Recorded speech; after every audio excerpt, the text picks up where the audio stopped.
കൊല്ലം ഇരവിപുരത്ത് 66 ചാക്ക് നിരോധിത ലഹരി ഉൽപ്പന്നങ്ങൾ പിടികൂടിയ സംഭവത്തിൽ ഒരാൾ അറസ്റ്റിൽ. വഞ്ചിക്കോവിൽ സ്വദേശി ആദർശാണ് അറസ്റ്റിലായത്. കൂട്ടുപ്രതിയായ ഡിവൈഎഫ്ഐ നേതാവ് ദീപു ഒളിവിലാണ്. ഇയാൾക്കായി തിരച്ചിൽ തുടരുകയാണെന്ന് ഇരവിപുരം പോലീസ് അറിയിച്ചു.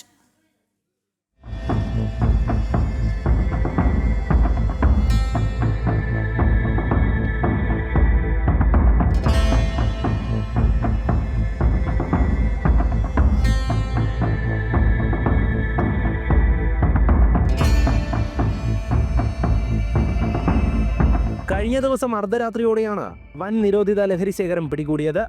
ഇരവിപുരം വഞ്ചിക്കോവിലെ വീട്ടിലും 2 കാറുകളിലുമായി സൂക്ഷിച്ചിരുന്ന 66 ചാക്ക് നിരോധിത ലഹരി ഉൽപ്പന്നങ്ങൾ സിറ്റി ഡാൻസ് ഓഫ് സംഘവും ഇരവിപുരം പോലീസും ചേർന്ന് കണ്ടെത്തി.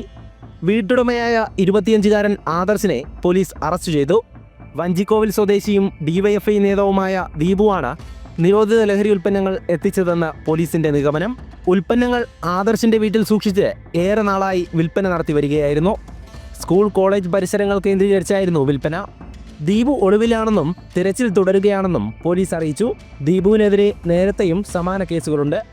മുൻപ് ഇയാളുടെ കടയിൽ നിന്നടക്കം വൻ നിരോധിത ലഹരി ശേഖരം പിടികൂടിയിരുന്നു. ജനം, കൊല്ലം.